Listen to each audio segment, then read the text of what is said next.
ಕೃಷ್ಣ ರುಕ್ಮಿಣಿಯ ಕಥೆಯ ನೋಡಿರಿ. ಅಭಿಷೇಕ, ಏನಮ್ಮ? ನಮ್ಮ ಮನೇಲಿ ಕರೆಂಟೇ ಇಲ್ಲ ಕಣೋ. ಪಕ್ಕದ ಮನೆ ಶಾಂತಮ್ಮನ ಕೇಳಿದೆ, ಅವ್ರ ಮನೇಲಿ ಕರೆಂಟ್ ಇದೆಯಂತೆ. ನಮ್ಮ ಮನೇಲಿ ಕರೆಂಟೇ ಇಲ್ಲ. ಹೋಗಿ ಮೀಟ್ರಲ್ಲಿ ಏನಾಗಿದೆ ಅಂತ ಒಂದು ಸ್ವಲ್ಪ ಚೆಕ್ ಮಾಡಿ ಹೋಗೋ. ಸರಿನಮ್ಮ. ತಿಂಡಿ ಬೇರೆ ಮಾಡಬೇಕು, ಟೈಮ್ ಆಯಿತು. ಮಿಕ್ಸಿಗೆ ಹಾಕಬೇಕು, ಕರೆಂಟ್ ಇಲ್ಲ, ಏನು ಮಾಡೋದು?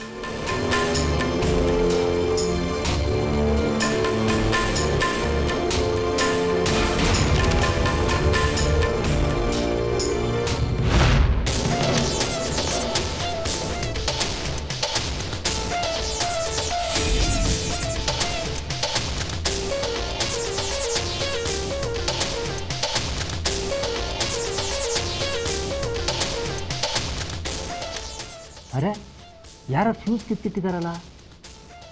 ಓಹೋ, ಭಾವನ ಓದಬಾರ್ದು ಅಂತ ಈ ಕೆಲಸ ನಮ್ಮ ಅತ್ತೆನೇ ಮಾಡಿರೋದು. ಇದಕ್ಕೊಂದು ವ್ಯವಸ್ಥೆ ಮಾಡ್ತೀನಿ.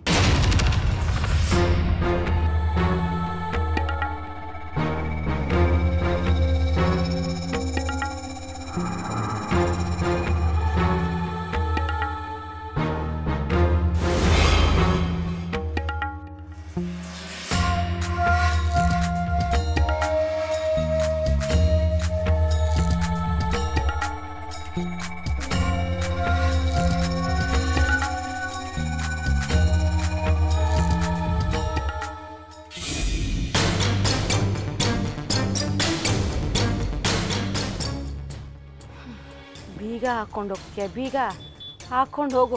ನೀನು ಹೆಂಡ್ತಿ ಓದದೇ ಇರೋದಕ್ಕೆ ನಾನು ಬೇರೆನೇ ವ್ಯವಸ್ಥೆ ಮಾಡ್ತೀನಿ. ಅದೇ ಕಣಮಿ ನಿನಗೆ, ಅದೇ ನಿನಗೆ ಗೌಡ್ರು ಬರ್ತಾರೆ ಈಗ. ಕಟ್ತಾರೆ ನಿನ್ ಗಂಟು ಮುಟ್ಟೆನ ಒತ್ತೋರ್ತಾರೆ, ಬಿಟ್ಟಾರೆ ನಿನ್ನ. ಬರ್ತಾರೆ ಈಗ. ಅಯ್ಯೋ, ಇದೇನಪ್ಪ ಇಟ್ಟೊತ್ತಾದ್ರೂ ಬರ್ಲೇ ಇಲ್ಲ. ಅಲ್ಲ, ನರ್ಸೇಗೌಡ್ರು ಮಗನ್ನ ಜೈಲಿಗೆ ಹಾಕ್ಸೋದು ಅಂದ್ರೆ ಹುಡುಗಾಟ್ಕೊಂಡ್ಬಿಟ್ಟೆ ನಮ್ಮಿ ನೀನು. ಬಾಳೆಗಾರರು ವಂಶದ ಕುಡಿ ಕಾನೆ ಅವನು. ನಮ್ಮ ಮನೆದಾಗೆ ದಿಡ ಬಾರ್ ಊಟ ಉಣ್ತಾ ಇದ್ದವನ್ಗೆ ಜೈಲು ಊಟ ಉಣ್ಣಂಗ್ ಮಾಡ್ಬಿಟ್ಟಲ್ಲ ನೀನು. ಬಿಟ್ಟಾರೆ ನಿನ್ನ. ನಿನಗದೆ ಮಾರಿಯಪ್ಪ. ಮಾವಯ್ಯ ಬಂದ್ರು.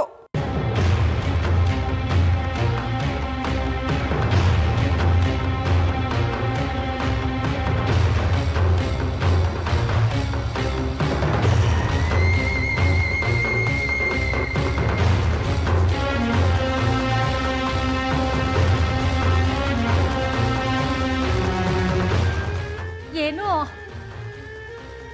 ಇದೆಂತ ಅನ್ಯಾಯ ಅಂತೀನಿ. ಸೊಸೆ ಅಂದ್ಬಿಟ್ಟು ಅವನ ಸಾಕ್ದಂಗಾಯ್ತು ನಾವು. ಪಾಪ ಮೈ ಕೈ ತುಂಬ್ಕೊಂಡು ಕಲ್ಲು ಗುಂಡಂಗ್ ಓಡಾಡ್ತಿದ್ದ ನಮ್ ಕಾಳಿನ ಜೈಲ್ ಪಾಲ್ ಮಾಡ್ಬಂದ್ಬಿಟ್ಟವಳೆ ಈ ಮಾರಿವು. ಗೊತ್ತಾಯ್ತು.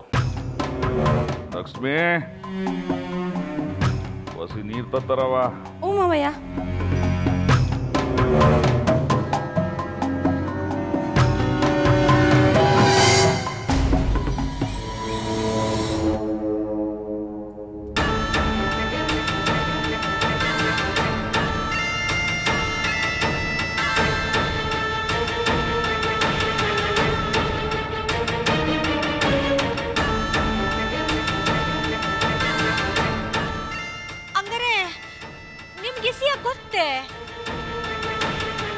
ಮತ್ತಿನ್ನು ಯಾಕೆ ಸುಮ್ಕೆ ಕೂತಿದ್ದೀರಿ?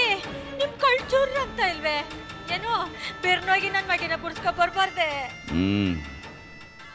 ಈಗ ಅಲ್ಲಿಂದಲೇ ಬಂದೀವ್ನಿ. ನಿನ್ ಮಗನ್ಗೆ ಮೈ ಪೂರ್ತಿ ಬಾಸುಂಡೆ ಬರುವಂಗೆ ಬೆಲ್ಟ್ನಾಗ ಬಾರಿಸಿ ಬಂದೀವ್ನಿ.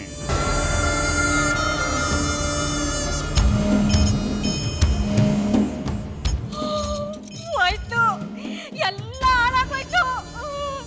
ಅಲ್ಲ, ನಿಮ್ಮೆರೋಟ ಮಗನ್ ಎತ್ ಕಟ್ಬಿಟ್ರ? ಅಯ್ಯೋ, ಹಿಂಗ್ ಮಾಡಕ್ ಮನ್ಸ್ ಬತ್ತಾ ನಿಮ್ಗೆ? ಬಿರುತಿ ಮಾಡಿ ಮಗನ ಮನೆ ಕರ್ಕ ಬರದ್ ಬಿಟ್ಬಿಟ್ಟು ದನಕ್ ತೆಟ್ಟಂಗ್ ತೆಚ್ಚುಟ್ ಬಂದಿದ್ದಾರಲ್ಲ, ಸರಿಯೇ ಇದು? ನ್ಯಾಯನೇ?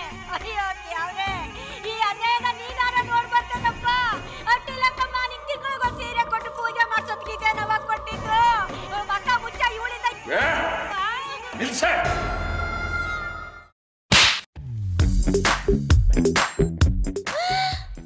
ನಂಗೆ ಕೊಟ್ಬಿಟ್ರಿ. ನಾನು ನಿನ್ನ ಹೊಡಿಬೇಕಂತ ಹೊಡೆದಿಲ್ಲ ಕಣೆ. ಲಕ್ಷ್ಮಿ ಮನಸ್ಸಿನಾಗ ನಿನ್ನ ಹೊಡಿಬೇಕು ಅಂತ ಆಸೆ ಆಯ್ತೈತೆ.